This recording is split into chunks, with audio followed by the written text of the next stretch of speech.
misterio de la piedad, que cuando se habla de misterio no se refiere en la Biblia a que esté oculto, sino que el único que lo puede revelar es Dios. Dios es el único que trae la revelación. Y vamos a leer entonces 1 de Timoteo, capítulo 3, versículos 15 y 16, que dice lo siguiente: para que si tardo, sepas cómo debes conducirte en la casa de Dios, que es la iglesia del Dios viviente, columna y baluarte de la verdad. Es indiscutiblemente grande es el misterio de la piedad. Dios fue manifestado en carne, justificado en el Espíritu, visto de los ángeles, predicado a los gentiles, creído en el mundo y recibido arriba en gloria. Amén. Cuando nosotros miramos aquí, lo primero que nos dice Pablo es que la iglesia es baluarte, es columna de la verdad, y que la iglesia se tiene que mantener en esa verdad. Es la manera como la iglesia está cumpliendo en cierta manera su propósito, mantenerse siempre en la verdad. Y él agrega que lo que viene a continuación, este misterio de la piedad, es algo que es indiscutible, que alguien colocarlo a duda no es posible. Es algo que nosotros tenemos que, como creyentes en la palabra del Señor, estar completamente seguros de que esto que Pablo está revelando, o el Espíritu Santo a través de Pablo está revelando, es absolutamente la verdad. Porque la iglesia, si no fuera verdad, perdería ese carácter de ser columna y baluarte de la verdad. Entonces, es una verdad indiscutible. Y hay dos cosas que quiero que hoy entendamos de lo que está diciendo ahí Pablo, que es la iglesia es escudo y baluarte de la verdad. O sea que la iglesia no solamente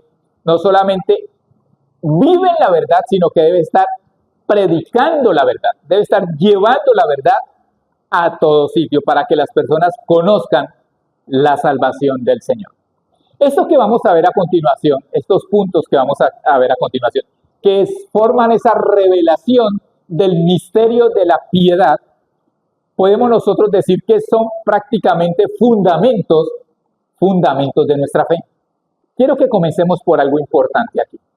Cuando nosotros leímos, Dios fue manifestado en carne, justificado en el Espíritu, visto de los ángeles, predicado a los gentiles, creído en el mundo y recibido arriba en gloria. Y cuando uno mira esto, lo primero que llega a la mente es decir, ese es Jesucristo, está hablando de Jesucristo, está hablando del Señor Jesucristo, nuestro Salvador. Pero cuando nosotros miramos ahí que comienza diciendo, Dios, está diciendo que Dios fue manifestado en carne, Dios fue justificado en el Espíritu, Dios fue visto de los ángeles, Dios fue predicado a los gentiles, Dios fue creído en el mundo, Dios fue recibido arriba en gloria. Lo que me está diciendo a mí es que Jesucristo es Dios y que eso es algo indiscutible. Continuando con lo que nos dice ahí el primer párrafo, Dios fue manifestado en carne. Nosotros podemos ver que Juan mismo lo corrobora, lo afirma en Juan capítulo 1 y vamos a 2 versículos que nos dicen todo acerca de esa revelación de Dios. Versículo 1 y saltamos al versículo 14. En el principio era el verbo, y el verbo era con Dios, y el verbo era Dios. Y está diciendo que este verbo es Dios. Ese verbo, antes de que se comenzara el plan de Dios aquí en la tierra a través de Jesucristo como hombre, antes era el verbo. Y dice que en el versículo 14, y aquel verbo, el verbo eterno, el que creó todas las cosas, dice, fue hecho carne y habitó entre nosotros, y vimos su gloria como del unigénito del Padre, lleno de gracia y de verdad. Primer punto, este verbo es la misma persona, la segunda persona de la Trinidad antes de ser encarnado. Antes de ser encarnado estaba Dios, el Hijo y el Espíritu Santo. Dios todavía no había sido llamado Dios el Padre, aunque en Isaías nos dice que es Padre eterno. Pero el título como tal de Padre, como lo conocemos hoy, es a partir de ¿quién? A partir de la manifestación del Señor Jesucristo como Hijo de Dios. Que cuando habla del unigénito del Padre. Pero lo que quiere decir la palabra unigénito no es otra cosa que es el único, encarnado y nacido por la absoluta voluntad de Dios, por el Espíritu. Cuando nosotros vamos al mismo Evangelio de Juan, en el capítulo 1, dice que los hijos de Dios no son nacidos por voluntad de carne ni por voluntad de varón, sino por voluntad de Dios. Pero nosotros primero nacimos por voluntad de varón y por voluntad de carne. Tenemos un padre terrenal, tenemos una madre terrenal. Pero Jesucristo, Él fue encarnado y nacido, o sea, Él ya tiene una preexistencia eterna. Es una preexistencia eterna. Entonces, pero cuando se va a ser hijo, cuando se va a encarnar, es la absoluta y plena voluntad de Dios. Amén.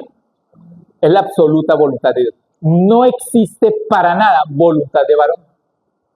No existe para nada la voluntad de carne y sangre. Es Dios. Ahora, en segundo lugar, también es el primogénito del Padre. Por una sencilla razón. El día que nosotros recibimos a Cristo Jesús como Señor y Salvador, nosotros nos hicimos hijos de Dios. Pero en título, el primer hijo de Dios es Jesucristo de Nazaret. Amén. El Hijo Eterno. El Hijo Eterno. Y espero que haya quedado claro para que entendamos nosotros la preexistencia eterna del Señor Jesucristo. Primera de Juan 4, 1 al 3, nos habla, hermano, de la importancia de nosotros saber que el Señor Jesucristo es Dios encarnado.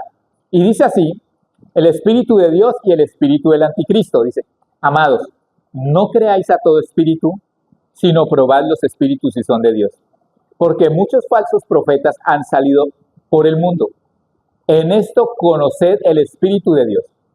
Todo espíritu que confiese que Jesucristo ha venido en carne es Dios.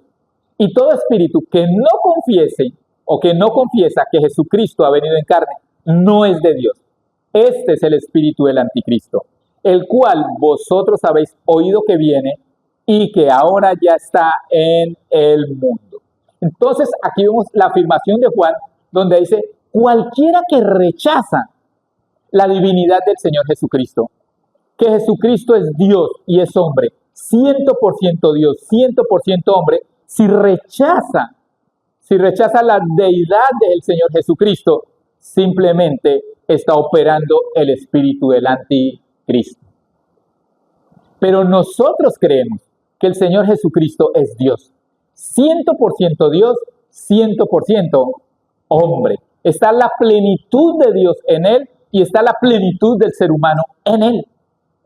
Entonces, nosotros confesamos que el Señor Jesucristo es Dios y que ha venido en carne, que se encarnó y que a través de esa encarnación Él se reveló a nosotros y cumplió todo el plan de Dios hasta ir hasta la muerte y muerte de cruz.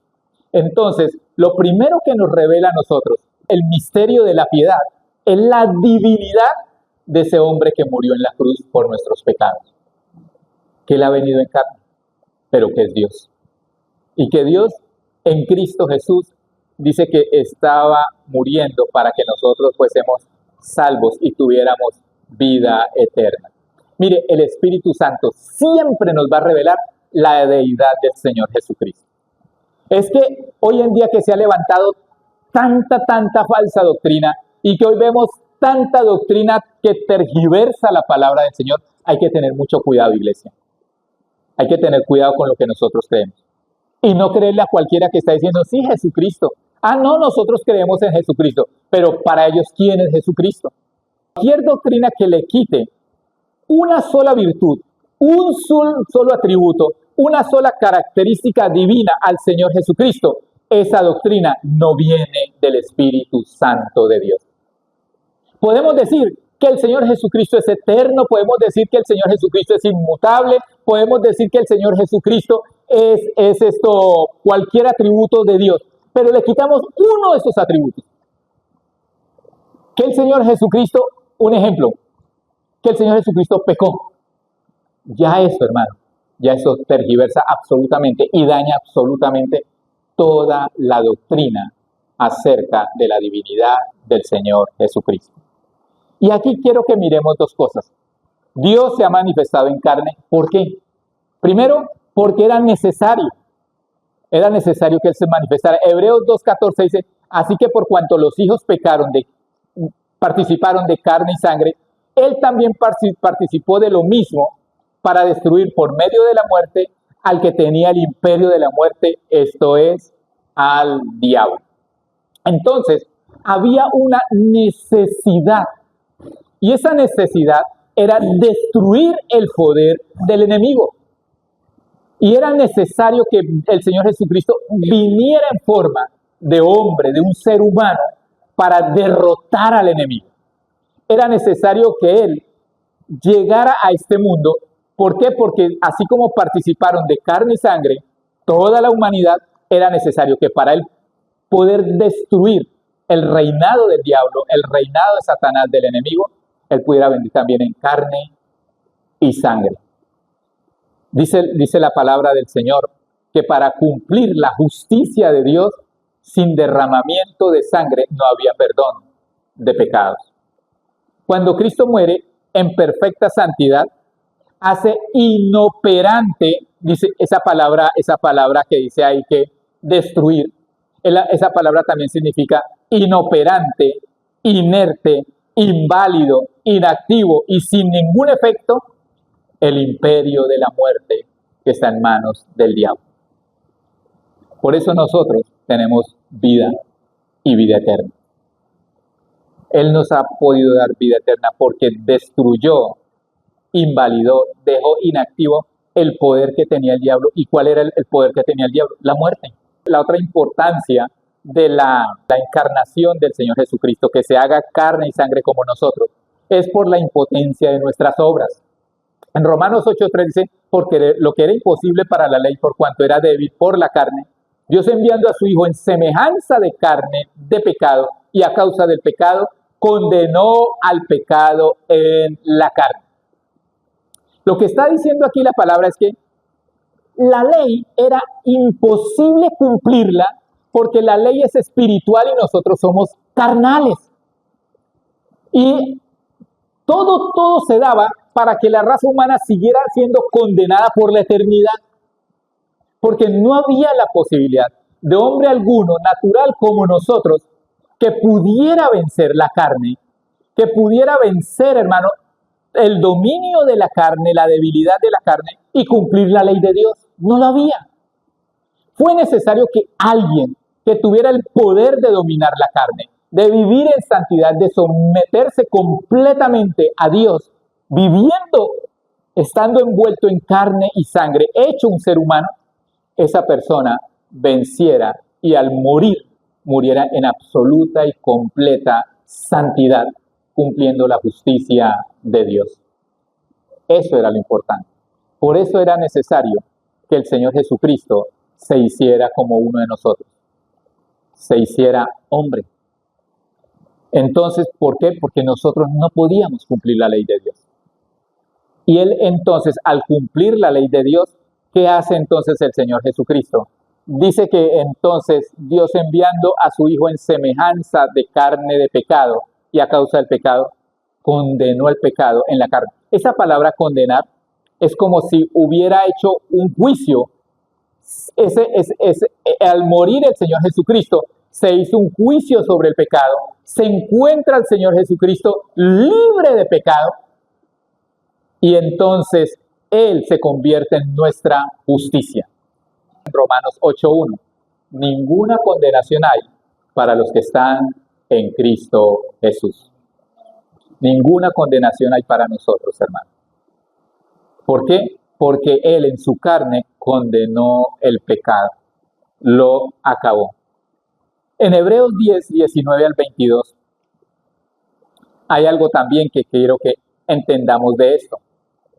Dice, así que, hermanos, teniendo libertad para entrar en el lugar santísimo por la sangre de Jesucristo, por el camino nuevo y vivo que Él nos abrió a través del velo, esto es, de su carne, y teniendo un gran sumo sacerdote sobre la casa de Dios, acerquémonos con corazón sincero, en plena certidumbre de fe, purificados los corazones de mala conciencia y lavados los cuerpos con agua pura. Su sangre nos dio la libertad. Miren las dos cosas. El hombre, de acuerdo a Dios, es carne y sangre. Ahora miremos el poder de la muerte de Cristo Jesús como hombre en la cruz. Y dice aquí, primero que todo, que su sangre nos dio la libertad para entrar al lugar santísimo. Pero aquí lo que hace el Señor Jesucristo son las dos obras. Uno, darnos la autoridad, la capacidad, la libertad para entrar al lugar santísimo, pero también abre la puerta para que nosotros podamos entrar. Cada persona que ha recibido al Señor Jesucristo como Señor y Salvador, que tiene esa fe puesta en Él, tiene esa libertad y tiene dispuesto ese camino para entrar al lugar santísimo. Entonces, ¿qué está diciendo el escritor de Hebreos cuando habla de esa libertad que nosotros tenemos y ese camino que está dispuesto delante de nosotros? Hermanos, que lo aprovechemos. Que lo aprovechemos. No lo tuvo David, no lo tuvo Salomón, no lo tuvo Elías, no lo tuvo Eliseo, no lo tuvo Daniel, no lo tuvo Abel, pero nosotros lo tenemos hoy en día. Ese camino está abierto y tenemos nosotros esa libertad para entrar. Entonces dice él, después de que dice, teniendo un gran sacerdote sobre la casa de Dios, acerquémonos. Acerquémonos con corazón sincero, en plena certidumbre de fe, purificados los corazones de mala conciencia y lavados los cuerpos con agua pura. Ahora, acerquémonos nosotros con sinceridad de corazón y con la fe certera de que nosotros podemos entrar a la presencia de Dios. Los corazones limpios de mala conciencia y el cuerpo lavado en agua pura, hermano, eso ya lo hizo el Señor Jesucristo a través de ¿qué? De esa misma sangre. Ya nos limpió y ya nos purificó a través de su sangre preciosa. Entonces, el primer punto es que nosotros, hermano, podemos conocer al Señor a través de Cristo que nació y que murió por nuestros pecados, el Cristo encarnado. Amén. En segundo lugar, dice la palabra que el Señor fue justificado en el Espíritu. Toda la vida del Señor Jesucristo estuvo conforme a la perfecta voluntad de Dios y a los requisitos de la justicia de Dios. Todo estuvo cumplido. Por eso cuando Él muere, utiliza una palabra que se llama tetelestai, y Él dice, consumado es. Todo ha sido hecho.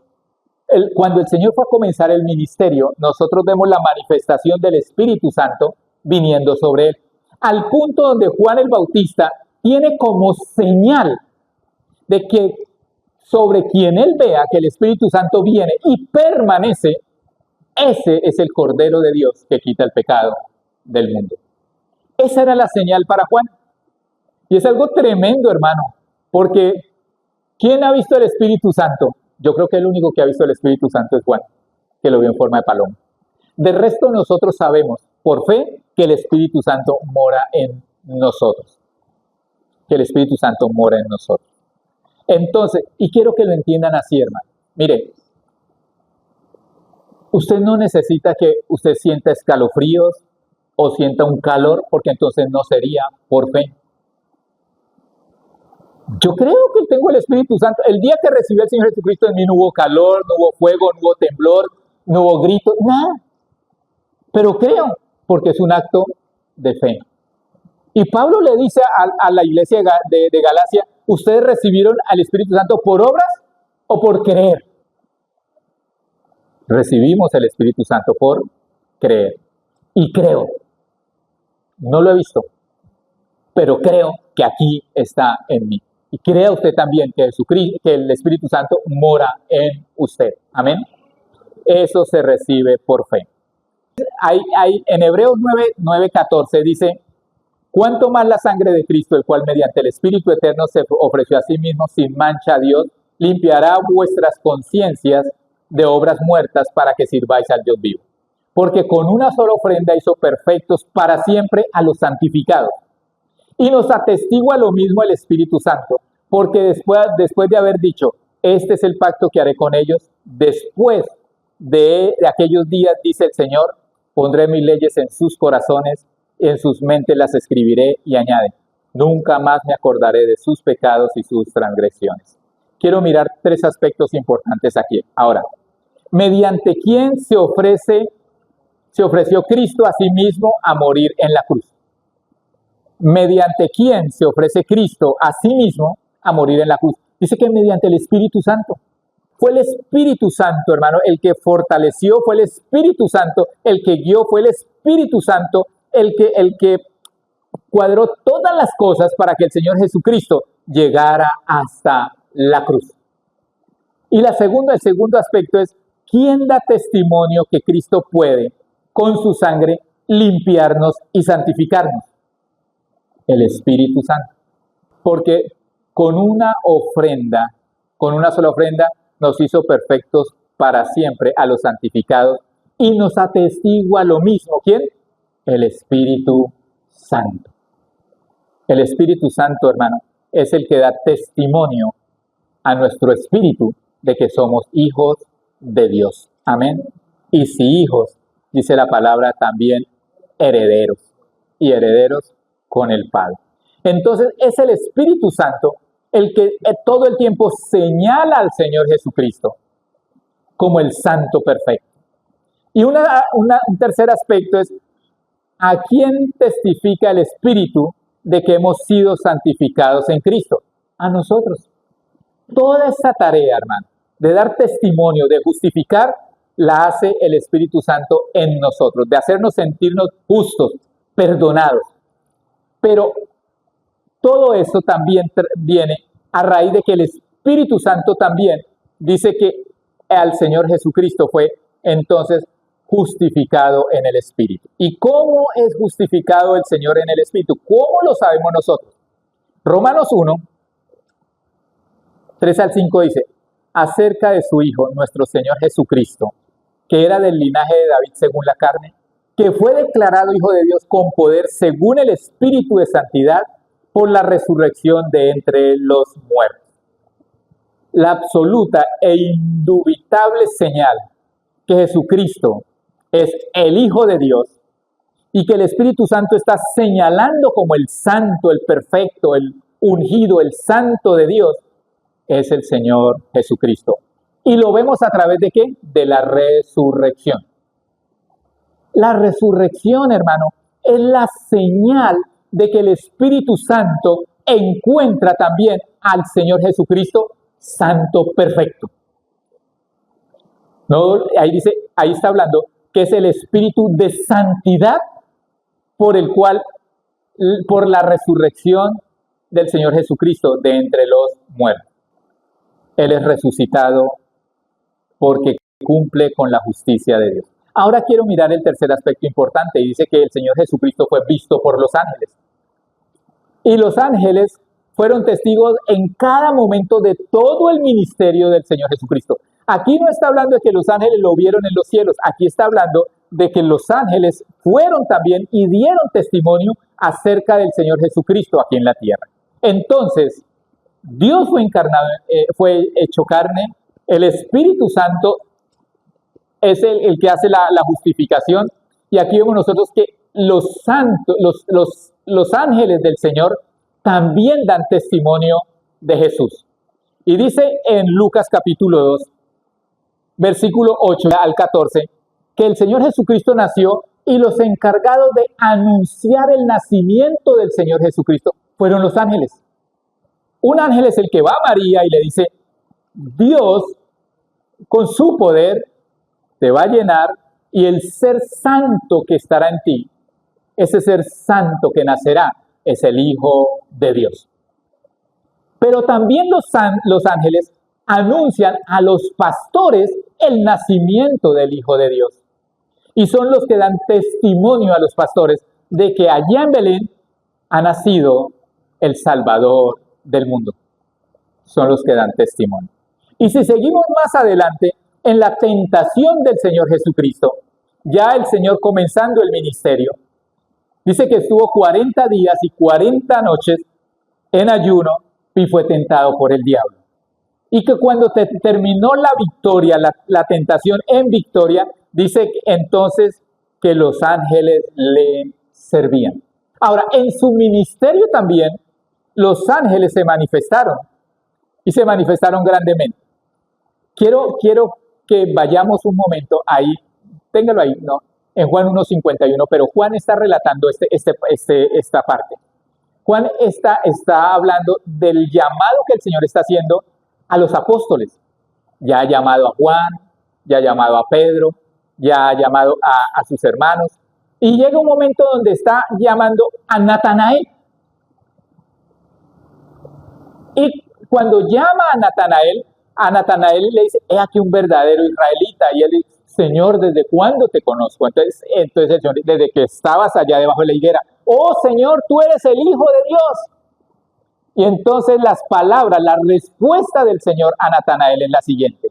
De cierto os digo, de aquí en adelante, póngale cuidado, de aquí en adelante veréis el cielo abierto y a los ángeles de Dios que suben y descienden sobre el Hijo del Hombre. Se abren los cielos para que los ángeles también vengan y vean la gloria del Señor Jesucristo obrando aquí en la tierra. ¿Para qué? Para que ellos también, como dice aquí la palabra, fue visto por los ángeles sanar enfermos, fue visto por los ángeles restaurar, hermano, las vidas de las personas como la mujer samaritana. Pero quiero hablar de dos puntos que me parecen los más importantes en esta obra. Y dice la palabra del Señor ahí. En la primera es, pasémoslo en calor, la resurrección fue vista por los ángeles. La resurrección, hermano. Y dice Juan, ese sí lo vamos a leer. Juan 20, 12 al 14 dice lo siguiente. Y vio a dos ángeles con vestiduras blancas que estaban sentados el uno a la cabecera y el otro a los pies, donde el cuerpo de Jesús había sido puesto. Y le dijeron, mujer, ¿por qué lloras? Les dijo, porque se han llevado a mi Señor y no sé dónde le han puesto. Cuando había dicho esto, se volvió y vio a Jesús, que estaba allí, mas no sabía que era Jesús. Aquí estamos viendo nosotros que los ángeles estaban en la misma tumba donde el Señor Jesucristo resucitó.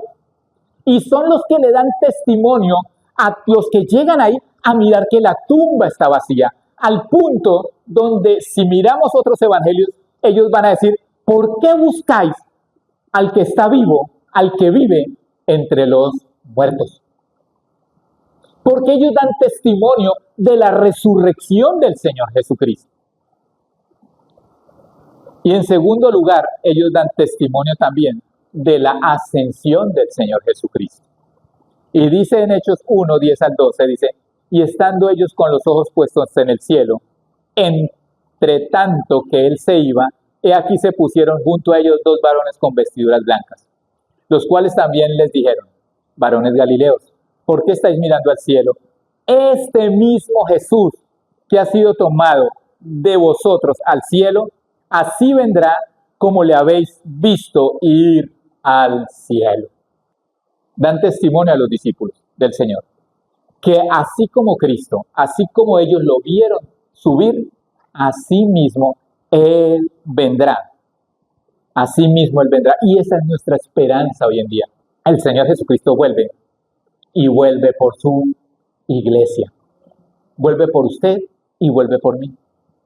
Y la gente lo verá de la misma manera como lo vieron los discípulos ir. De esa manera lo verán volver.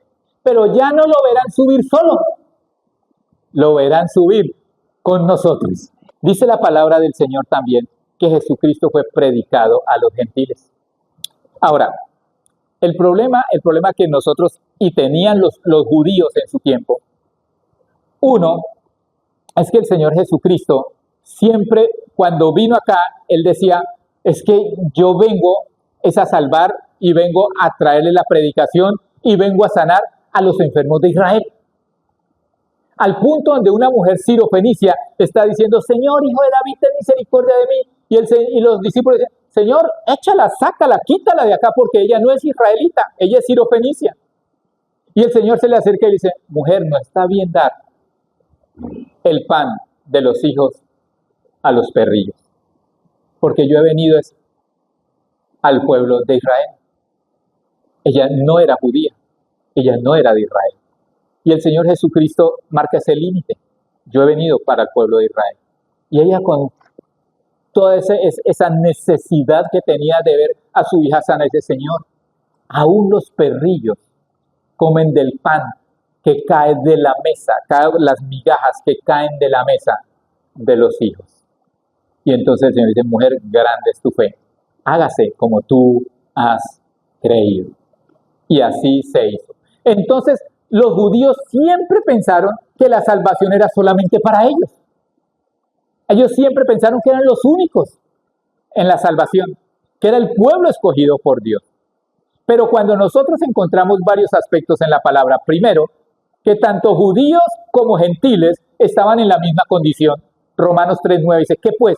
¿Somos nosotros mejores que ellos? En ninguna manera, pues ya hemos acusado a judíos y a gentiles que todos están bajo pecado. Todos estábamos bajo la misma condición. O sea que si todos estábamos bajo pecado, judíos y gentiles, todos necesitábamos un Salvador. El Señor Jesucristo, cuando muere, muere por todos. Cuando resucita, también, hermano. ¿Para qué? Para que toda la humanidad sea salvable, pero que toda la humanidad se salva cuando cree en el Señor Jesucristo. Ya lo hemos dicho muchas veces. Esa persona, ese ateo, por él también murió Cristo. Pero la muerte y la resurrección de Cristo lo hacen a él salvable. Es decir, él tiene la opción de la salvación si creyera en el Señor Jesucristo. La muerte y la resurrección del Señor Jesucristo no eximió a nadie de recibir la salvación. Lo que pasa es que la condición es, hermano, que haya fe, que crean en el Señor Jesucristo, en su mente y en su corazón. Ahora, también nosotros tenemos que entender que fue una promesa que Dios le hizo a Abraham. Está en Gálatas 3, 8 y 14, dice así. Y la Escritura, previendo que Dios había de justificar por la fe a los gentiles, dio antemano la buena nueva a Abraham, diciendo, en ti serán benditas todas las naciones, para que en Cristo Jesús la bendición de Abraham alcanzase a los gentiles, a fin de que por la fe recibiésemos la promesa del Espíritu Santo. Los judíos nunca pensaron en esa promesa. Ellos pensaron que el pueblo judío era la bendición. Pero aquí nosotros encontramos que dice que Dios previendo, Dios ya sabía, Dios ya conocía, hay un preconocimiento del Señor acerca de estos tiempos donde los gentiles íbamos a conocer e íbamos a creer. Eso es una promesa que Dios hace. Y la promesa se cumple porque Dios cumple sus promesas. Y nosotros, en imitación a esa fe de Abraham, recibimos la salvación. Por la unidad del cuerpo. El Señor Jesucristo dice que hizo un solo pueblo de los dos, rompiendo la barrera que había entre los judíos y nosotros los gentiles. Hizo un solo pueblo. Y ese pueblo se llama su iglesia. Todo judío que cree en el Señor Jesucristo forma parte de la iglesia de Dios. Pero no todo judío es de la iglesia de Dios. Quiero que lo entendamos así. Pero un día todos estaremos juntos en el reino de los cielos. Pero también entendamos que para ser parte de la iglesia es necesario confesar a Cristo como Señor y Salvador de su vida. Un cuerpo, dice Efesios 3, 5 al 7, misterio que en otras generaciones no se dio a conocer a los hijos de los hombres, como ahora es revelado a sus santos apóstoles y profetas por el Espíritu, que los gentiles son coherederos y miembros del mismo cuerpo y copartícipes de la promesa en Cristo Jesús por medio del Evangelio, del cual yo fui hecho ministro por el don de la gracia de Dios que me ha sido dado gracias a la operación de su poder. Mire lo maravilloso que es esa noticia para nosotros. Mire que la palabra dice ahí que por muchas generaciones eso estuvo oculto. ¿Qué estaba oculto en esas generaciones y que ahora ha sido revelado a través del Evangelio? Que nosotros los gentiles somos coherederos y miembros del mismo cuerpo, del cuerpo de Cristo, de la iglesia del Señor, y copartícipes de la promesa en Cristo Jesús. ¿Y sabe qué dice acerca de las promesas de Dios en Cristo Jesús? Que todas las promesas en Cristo Jesús son sí y son amén. ¿Es Dios solamente Dios de los judíos? ¿No es también Dios de los gentiles? Ciertamente también es Dios de los gentiles. Por eso Dios vino a hacer la obra a todos, tanto a gentiles como a judíos, porque Él es Dios tanto de judíos como de gentiles. Jesucristo fue creído en el mundo. Juan 12, 46 dice, yo la luz he venido al mundo para que todo aquel que cree en mí no permanezca en tinieblas. Entonces, el propósito del Señor Jesucristo cuando vino al mundo fue sacar al mundo de las tinieblas y pasarlo al reino de la luz, a su mismo reino. La palabra del Señor dice que Dios nos ha transportado del reino de las tinieblas al reino de su Hijo Jesucristo, al reino de su Hijo Jesucristo. Y aquí dice que para eso fue que el Señor vino. Él vino al mundo. Uno de los propósitos que vino al mundo fue para que el mundo no permanezca en tinieblas. Colosenses 1:4, habiendo oído vuestra fe en Cristo Jesús y del amor que tenéis a todos los santos a causa de la esperanza que os está guardada en los cielos, de la cual ya habéis oído por la palabra verdadera del Evangelio, que ha llegado hasta vosotros, así como a todo el mundo, y lleva fruto y crece también en vosotros desde el día que lo oísteis y conocisteis la gracia de Dios en verdad. ¿Qué está diciendo aquí la palabra? Algo sencillo, hermano. Para Pablo, la palabra estaba siendo llevada a todo el mundo y estaba siendo creída en el mundo. Ese evangelio que ellos estaban predicando no solamente estaba siendo creído, sino que estaba dando fruto y estaba creciendo. Y nosotros lo podemos ver hoy en día, que gracias a esa obra del poder del Espíritu Santo que nos mueve a todos nosotros a llevar la palabra, hoy verdaderamente el cristianismo ocupa el primer lugar en todas las religiones, en los lugares donde ha llegado. Porque el Señor ha determinado y nos ha dado la gran comisión de llevar el Evangelio hasta el último rincón de la tierra. Amén. Esa es una tarea que tenemos nosotros. Pero me gustaría que viéramos el resultado de que el Evangelio haya llegado hasta el último rincón de la tierra. De pronto ahora nosotros no lo vemos, pero sí lo podemos ver en la eternidad.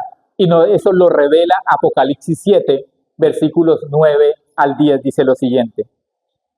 Después miré, y aquí una gran multitud, la cual nadie podía contar, de todas naciones y tribus y pueblos y lenguas que estaban delante del trono y en la presencia del Cordero, vestidos de ropas blancas y con palmas en las manos, y clamaban a gran voz diciendo, la salvación pertenece a nuestro Dios que está sentado en el trono y al Cordero.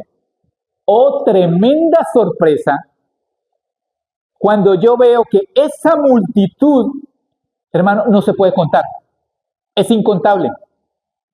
Porque de todas las naciones, de todos los pueblos, de todas las lenguas, de todos los lugares sobre la faz de la tierra, va a haber salvación. Y fue sentado a la diestra de Dios Padre. Fue sentado inmediatamente a la diestra de Dios. La glorificación del Señor fue inmediata. Ascenso, justicia, y siéntese aquí a mi derecha, hijo. Porque este lugar ha estado 33 años vacío, esperando que usted venga y lo ocupe. 33 años que estuvo ahí esperando a que quien lo ocupara fuera digno de sentarse en ese lugar. Y el único digno es el Señor Jesucristo. Él se sienta a la diestra de Dios para recibir el poder y la autoridad. Hay algo que no ha parado en el cielo desde que Jesús llegó al cielo y recibió la gloria. Y eso se llama adoración. La adoración no ha parado. Todo, hermano, concluye en Cristo Jesús. Él es el Dios que fue revelado en carne. Él es el Dios que fue visto por los ángeles. Él es el Dios que fue justificado por el Espíritu. Él es el Dios que en este momento está recibiendo honra, gloria, poder y autoridad. Ese es nuestro Jesús. Y ese es el fundamento de nuestra fe. Termino con este último versículo porque es importante. Pablo, el capítulo 3 termina en ese versículo hablando de la piedad, de la manifestación del misterio de la piedad. Pero en el versículo 1 del capítulo 4, quiero que no olvide que esto es una carta. Los que dividimos la Biblia en versículos y en capítulos fuimos nosotros. Pero a la iglesia le llegó la carta completa así seguida. En el capítulo 4, versículo 1 dice lo siguiente, y habla de la predicción de la apostasía. Pero el Espíritu dice claramente que en los postreros tiempos algunos apostatarán de la fe, escuchando a espíritus engañadores y a doctrinas de demonios. Y hoy en día que los medios de comunicación se prestan para colocar en internet, en la radio, en la televisión, cualquier persona, que lo importante es que pague para tener ese espacio. Y a veces nosotros, porque los escuchamos hablar de Dios, decimos, ese es cristiano. Pero tenemos que nosotros tener cuidado con la doctrina que ellos enseñan, con lo que están enseñando acerca de la palabra de Dios. Tiene que coincidir con lo que la palabra del Señor dice. Usted puede escuchar a un testigo de Jehová y le habla y lo convence a aquellos que están inmaduros, que no conocen la palabra del Señor, y le hablan y le muestran en la Biblia, pero lo primero que no entienden es que esa Biblia es la de ellos, y esa Biblia es modificada, esa Biblia es cambiada, tiene muchas tergiversaciones.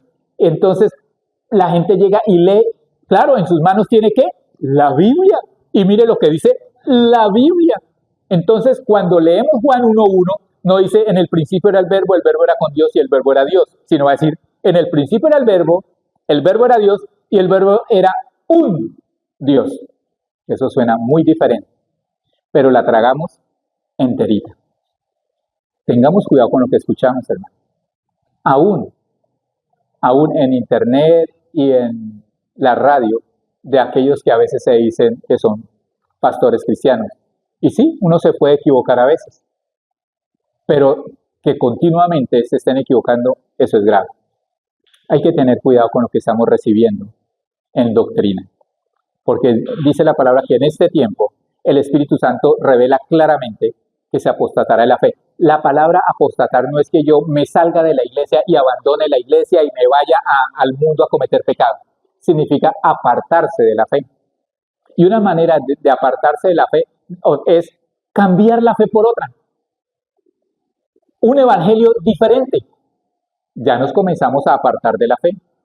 Si a mí me dicen que Jesús no es Dios, pero que Jesús me podía salvar, me están apartando de la fe. Hay que tener cuidado con lo que nosotros escuchamos.